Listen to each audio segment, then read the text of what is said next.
Pernah kebayang nggak sih, sebuah doa itu bukan cuma didengar, tapi kejadian persis di depan mata? Nah, hari ini kita bakal dalemin kisah Sa'id bin Zaid, salah satu sahabat Nabi yang hidupnya jadi bukti nyata hal itu. Ceritanya ini bukan cuma soal iman, tapi soal gimana dahsyatnya kekuatan kata-kata yang bisa mengubah takdir. Pertanyaannya emang kedengaran kayak dongeng ya? Gimana caranya doa seseorang untuk keadilan bisa begitu kuat sampai benar-benar mengubah rumah orang yang menuduhnya jadi kuburannya sendiri? Tapi ini bukan fiksi loh. Inilah inti dari kisah Sa'id bin Zaid, sebuah cerita tentang keyakinan yang luar biasa. Nah, sebelum kita bahas doanya yang dahsyat itu, kita harus kenalan dulu siapa sih Sa'id bin Zaid ini. Beliau ini bukan sahabat biasa. Posisinya dalam sejarah awal Islam itu, wah, sangat istimewa. Bahkan, beliau termasuk salah satu ahli surga. Coba bayangin deh, dari ribuan sahabat Nabi, cuma ada 10 orang spesial. 10 orang yang waktu masih hidup, masih jalan-jalan di dunia, itu udah dapat jaminan langsung dari Nabi Muhammad SAW kalau mereka bakal masuk surga. Sa'id bin Zaid itu salah satunya. Ini kehormatan tertinggi yang bisa dibayangin kan? Coba lihat daftar ini deh. Isinya nama-nama raksasa semua kan? Ada Abu Bakar, Umar, Utsman, Ali, dan di antara nama-nama besar itu ada nama Sa'id. Bisa masuk ke lingkaran elit kayak gini tuh jelas bukan tanpa alasan.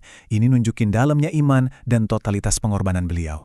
Keyakinan yang sekuat baja itu kan jarang banget muncul tiba-tiba. Nah buat Sa'id, api keyakinan itu diwariskan. Jadi untuk benar-benar ngerti siapa Sa'id, kita harus mundur sedikit dan lihat kisah ayahnya, seorang pencari kebenaran sejati di tengah zaman jahiliyah. Ayahnya, Zaid bin Amr, ini benar-benar sosok yang beda banget pada zamannya. Jauh sebelum Islam datang, waktu Mekah itu penuh sama berhala, beliau sendirian menolak itu semua. Beliau ini seorang Hanif yang teguh banget sama ajaran murni Nabi Ibrahim, menyembah satu Tuhan, sendirian. Dan hebatnya, beliau ini nggak diam-diam. Di depan semua orang Quraisy, beliau berani berdiri dan bilang, "Wahai kaum Quraisy, demi Allah, gak ada satupun dari kalian yang ikut agama Ibrahim selain aku." Coba bayangin deh, butuh nyalis sebesar apa buat ngomong kayak gitu di masa itu. Pencariannya ini membawanya dalam perjalanan yang epik banget.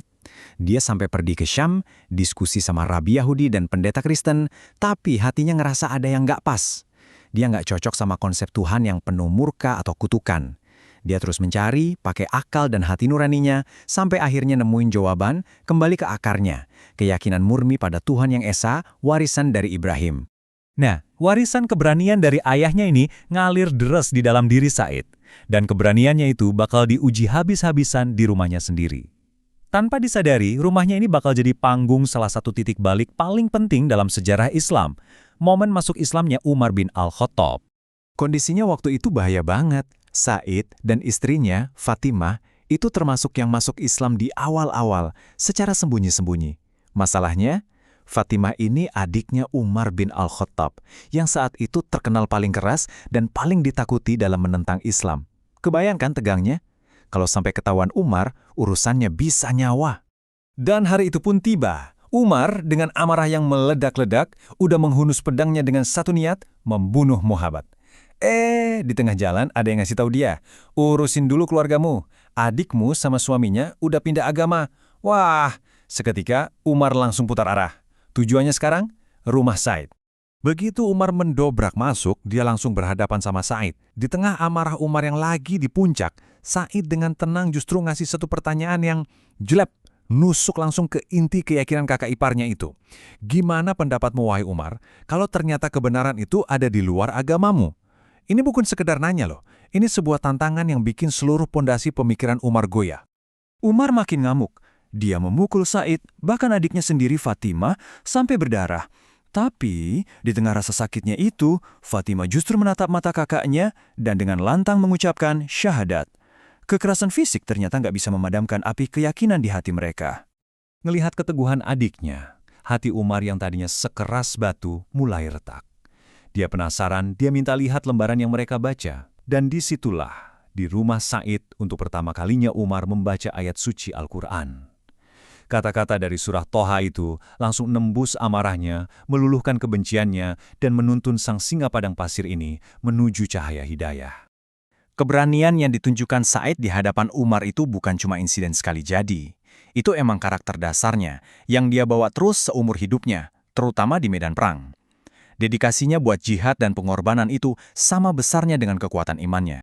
Rekam jejak militernya itu luar biasa. Dia memang absen dari Perang Badar, tapi itu karena lagi ngejalanin misi pengintaian langsung dari Nabi, dan pahalanya tetap dihitung penuh. Sejak saat itu, pedangnya nggak pernah absen dari pertempuran-pertempuran besar, mulai dari Uhud, Perang Parit, sampai penaklukan Damaskus. Ini bukti pengabdian yang total, tanpa kompromi. Nah, sekarang kita kembali ke pertanyaan awal kita. Kita sampai ke puncak dari kisah Said, di mana kesolehan dan statusnya yang tinggi diuji oleh sebuah tuduhan keji. Tuduhan yang akhirnya melahirkan sebuah doa yang mustajab. Inilah kisah sengketa tanah dengan arwah bintu Uwais. Coba deh bayangin, sakitnya gimana? Seorang sahabat yang dijamin masuk surga, dituduh di depan umum sebagai pencuri tanah. Menghadapi fitnah ini, Said nggak membalas dengan caci maki. Dia cuma mengangkat tangannya dan menyerahkan perkaranya langsung ke hakim tertinggi, Allah, dengan doa yang sangat spesifik dan terus terang agak mengerikan. Dan jawaban dari langit pun datang persis seperti yang diminta. Perlahan tapi pasti, penglihatan arwah mulai memudar sampai dia buta total. Lalu, suatu hari pas dia lagi jalan di tanah sengketa itu, dia terperosok ke dalam sebuah sumur. Dan sumur itu jadi kuburannya. Doa itu terkabul, persis, kata demi kata. Dan kesaksian paling kuat justru datang dari arwah sendiri. Orang-orang di sekitarnya mendengar dia berkata sebelum meninggal, "Aku terkena doa Said bin Zaid." Sebuah pengakuan final yang menghapus semua keraguan tentang apa yang sebenarnya terjadi. Setelah menjalani kehidupan yang begitu luar biasa, yang penuh dengan keberanian, pengorbanan, dan bukti nyata keimanan, akhirnya sampailah kita di babak terakhir dari kisah hidup Said bin Zaid. Beliau wafat dengan tenang di usianya yang sudah lebih dari 70 tahun. Dan sebagai bukti kehormatan dan cinta orang-orang kepadanya, jenazahnya diantar ke peristirahatan terakhir oleh sahabat-sahabat besar lainnya, seperti Sa'ad bin Abi Waqqas dan Abdullah bin Umar. Sebuah akhir yang sangat layak untuk kehidupan yang agung. Jadi kalau dirangkum, kisah hidup Said bin Zaid ini jadi bukti dari 3 hal besar. Iman yang diwariskan dari ayahnya, keberanian yang sanggup mengubah arah sejarah, dan tingkat kesolehan yang begitu tinggi sampai kata-katanya mampu mewujudkan keadilan secara langsung. Dan ini meninggalkan kita dengan satu pertanyaan untuk direnungkan bersama. Kalau iman seseorang itu sudah mencapai tingkat keyakinan yang absolut, kira-kira masih ada nggak sih batasan yang jelas antara sebuah doa dan sebuah keajaiban? Kisah Said bin Zaid seolah menjawab, mungkin batasan itu memang tidak ada.